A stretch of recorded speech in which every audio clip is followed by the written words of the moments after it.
Good morning বন্ধুরা, Riyanka hometown নতুন একটা ব্লগে তোমাদের সকলকে স্বাগত। তো সকাল সকাল ঘুম থেকে উঠেছি, উঠে ঘরের কাজকর্মতে হাত দিয়ে দিয়েছি, দেখতেই পাচ্ছ। তো বিছানাটাকে পরিষ্কার করব, তো সারাটা দিন তোমাদের সঙ্গে শেয়ার করব। তো চলো দেখতে থাকো, সঙ্গে থেকো।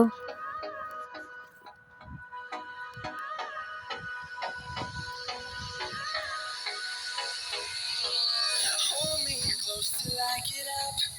Time is barely on our side. I don't wanna waste what's left. The storms we chase are leading us, and love is all we'll ever trust. Yeah, no, I don't wanna waste. মারাত্মক গরম পড়েছে। আমি আর এই কাজগুলো আজকে খুলিনি, কারণ বলো তো পুরো লুটা ঢোকে, প্রচণ্ড গরম লাগে। আজকে রান্না বসিয়ে দিয়েছি বেশ অনেকক্ষণই। কী রান্না করছি তোমাদের সাথে শেয়ার করে দিই। একটুখানি পোলাও করছি, আর তার সাথে চিকেন কষা করবো, একটু আমের চাটনি করবো। তো এটাই আজকে আমাদের দুপুরের লাঞ্চ এবং রাতের খাওয়া দাওয়া সবটাই।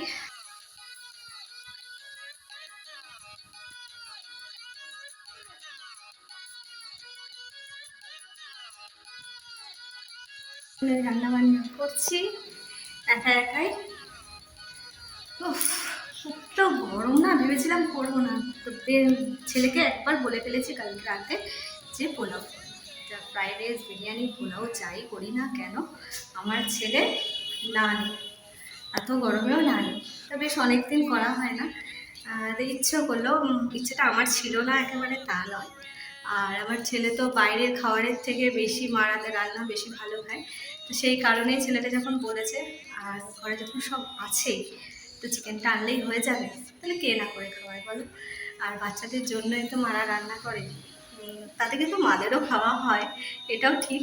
তো চলো ভিডিওটা দেখতে থাকো, আশা করি ভিডিওটা তোমাদের ভালো লাগবে। ভালো লাগলে লাইক, শেয়ার এবং একটা ছোট্ট করে কমেন্টস করে দিও। তোমাদের কমেন্টসের থ্রুতে আমি তোমাদের চ্যানেলে গিয়ে তোমাদের ভিডিওগুলো ওয়াচ করে দেবো। তো চলো দেখতে থাকো।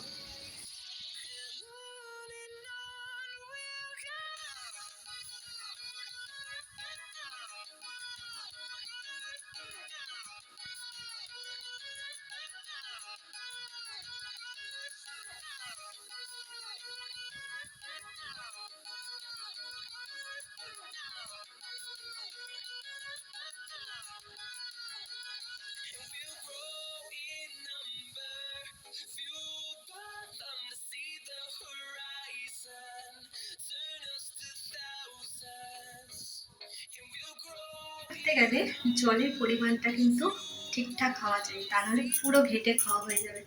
আর আমি এই জলের পরিমাণটাই কিন্তু ঠিকঠাক দিতে পারতাম না বেশ অনেকদিন। তারপরে আমার মা ঠিকঠাক মতো আমাকে বুঝিয়ে দেয় যে পোলাও করতে গেলে জলের পরিমাণটা ঠিক কীভাবে নিতে হবে। তো এখন পারি। প্রায় এত বছর বিয়ে হওয়ার পর আমি 3 থেকে 4বার কি 5বার আমি পোলাও করেছি। ফ্রাইড রাইস, বিরিয়ানিটাও মোটামুটি করা হয়। এই জলের পরিমাণের জন্য কিন্তু আমি পোলাওটা করার রিস্কটা পেতাম না, বাট এখন আমি পারি করতে।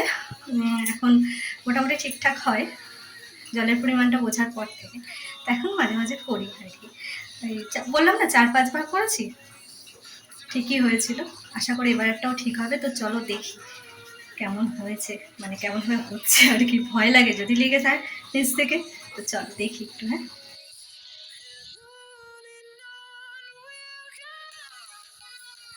মহারানী এখনো সাজুগুজু করছেন, এখনো পুরোপুরি রেডি হননি। তো উনি হোক, তো চলো একটু পরে আসবো, হয়ে যাক, তারপর তোমাদের সাথে শেয়ার করবো।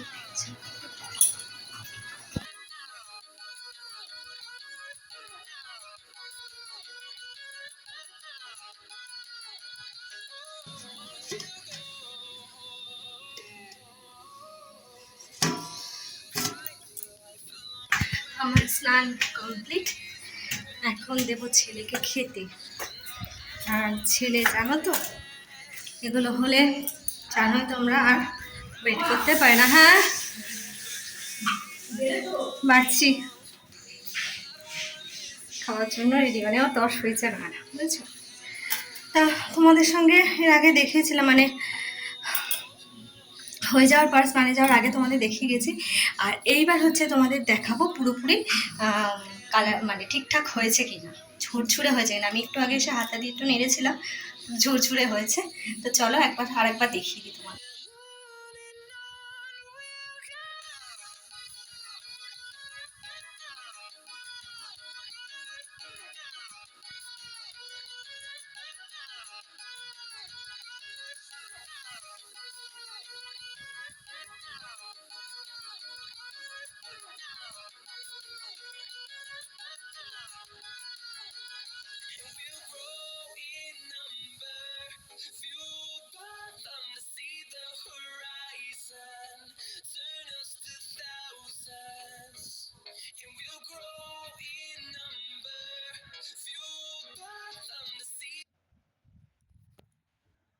ছেলে তো খাবার নিয়ে নিচে চলে গেল, আমি আর আমার হাজব্যান্ড একটু পরে খাবো। খাওয়া দাওয়া করবো, আর প্রচণ্ড গরম লাগছে। এই স্নান করে এলাম, একটু রেস্ট করে নিই, তারপর খাওয়া দাওয়া করবো। ছেলের একটা 10 হয়েছে না, আজকে দিয়ে দিলাম, তুই খেয়ে নে, তারপরে ধীরে সুস্থে না হয় আমরা খাবো। তো সেই কারণে আর কি বলতো, এখন এত গরম পড়েছে না, ওদের জন্য হয়তো রান্না করে দিত, আমি কিন্তু বেশি খেতে পারি না, মানে গরমে ইচ্ছে করে না। আমার মনে হয় একটু জল ঢালা ভাত, একটু লেবু, একটু আলু সিদ্ধ, আলু ভাজা, ব্যাস আমার এরকম হলে আমার মনে হয় সব থেকে বেস্ট হয়।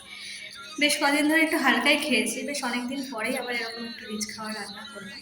ইচ্ছে করে সবসময় তো সাদা মাটা খাওয়া লাগে না, আর আজকে রবিবার যেহেতু করে দিই, একটু খাক। আর কি বলতো, কষ্ট করে করলে কেউ যদি খেয়ে তৃপ্তি পায়, যেটা আমার ছেলেকে খাইয়ে আমি ভীষণ শান্তি পাই। এত কষ্ট করে করি, ও যখন মা খুব ভালো হয়েছে, বেস্ট মাও, আমার হামি দেবে, মানে কী যে করবে ও, একটু মানে যেহেতু খেতে ভালোবাসে, যে ভালো মন্দ একটু রান্না করে খাওয়াতে পারলেও ভীষণ হ্যাপি হয়। ওর খুব বেশি চাহিদা না, জানো তো। তো এই কারণে মানে যে খেতে ভালোবাসে তাকে খাইয়ে তৃপ্তি, যে রান্না করে তারও তৃপ্তি, আর যে খায় মানে ও দেখে আমার মানে শান্তি পায়, আর ও খেয়েও তৃপ্তি পায়। তো চলো আবার পরে আসবো, দেখতে থাকো, সঙ্গে থাকো। আমার মতো তোমরা কে কে এই মটন বা চিকেনে এই গোটা পেঁয়াজ খেতে ভালোবাসো একটু আমাকে কমেন্টসে জানিও। আমার কিন্তু ভীষণ প্রিয়, আলুর থেকেও মাংসর থেকেও বেশি এই পেঁয়াজটা আমি ভালো খাই। তো বিকেলবেলা চলে যাব একটু মায়ের বাড়িতে, মাকে মাংস আর পোলাও একটু দিয়ে আসবো। মা শরীরের কন্ডিশন খুব একটা তো ভালো না, জানি খুব একটা কিছু খেতে পারবে না, তবু মন চাইলো মাকে একটু দিতে, ভালো মন্দ করলে তো মাকে একটু দিতে ইচ্ছা করে বলো।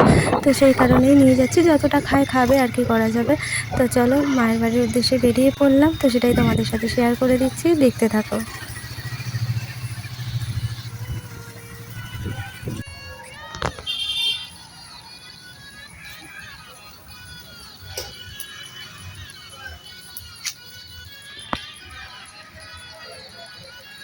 তুই ওয়েট করছিলে মা রাস্তাতে, অপেক্ষা করছিলে আমি আসবো বলে?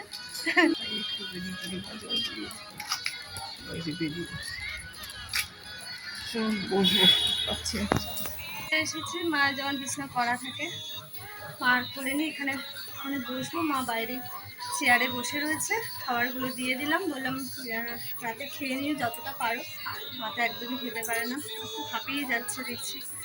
কী করবো বলো তো, কিছু করার নেই। যাক চলো, আগে বললাম রাতে আর রুটি ফুটি করতে হবে না, যা দিয়েছি একটুখানি খেয়ে খায়, তো 2-3 চামচ বেশি খেতে পারে না, খেয়ে দিয়ে শুয়ে পড়ো। চলো একটু আবার একটু পরে আসবো। মার কাছ থেকে চলে এসেছি বেশ অনেকক্ষণ, এসে বসেই ছিলাম, ছেলেকে একটু পড়া ধরেছে, পড়তে দিয়ে গেছিলাম, এসে একটু পড়া ধরলাম। এত গরম পড়েছে না বন্ধুরা, মানে সে অবস্থা খারাপ হয়ে যাচ্ছে, মানে কোনো কিছু করবো কি, করার আগে 5বার করে ভাবতে হচ্ছে, তো মারাত্মক গরম। এসি চলতো, মানে চালিয়েছিলাম দুপুরবেলা, ঘরটা মোটামুটি ওই 6:30-7টা অবধি ছিল ঠান্ডা, তারপর আস্তে আস্তে আবার জেগে। এত গরমে আর কি থাকে ঠান্ডা বলো, সকালবেলার দিকটা বাট ঠান্ডাটা পাওয়া যায়, দুপুরবেলার রোদটার গরমটা না, মানে এসি চললেও রাত্রিবেলা সন্ধ্যের বেলা সেই অনুভূতিটা থাকে না। আর রাতেরবেলা চললে সকালবেলায় রোদ উঠতে উঠতে উঠে যায় অনেক তাড়াতাড়ি, কোনো ছাদে হিট হতে তো টাইম লাগে, ততক্ষণ ঠান্ডা লাগে, মোটামুটি 9টা-10টা অবধি ঠান্ডা থাকে। ঘরটা তখন ভালো লাগে। আমার রাত্রিবেলাটা পাই না, সন্ধ্যেবেলাটা, কারণ দুপুরবেলা পুরো গরমটা নামায় পাখাতে, হিট হয়ে যায় ঘরটি। তো চলো, আজকে আর বক বক করছি না, অনেক বক বক করে ফেলেছি। যে যেখান থেকে দেখছো ভিডিওটা ভালো লাগলে লাইক শেয়ার সাবস্ক্রাইব করো, সঙ্গে থেকো, পাশে থেকো, একটা ছোট্ট করে কমেন্ট করে দিও। কমেন্টের থ্রুতে তোমাদের চ্যানেলে চলে যাবো, তোমাদের চ্যানেলে যে ভিডিও থাকবে সেগুলোকে ফুল ওয়াচ করে দেবো। আমি প্রত্যেকটা ভিডিও একই কথা বলি, তো সঙ্গে থেকো, পাশে থেকো। আজকের মতো ভিডিওটা এত অবধি, চলে আসবো অন্য কোনো দিন নতুন একটা ভিডিওর সাথে। ততক্ষণ অবধি দেখতে থেকো, টাটা।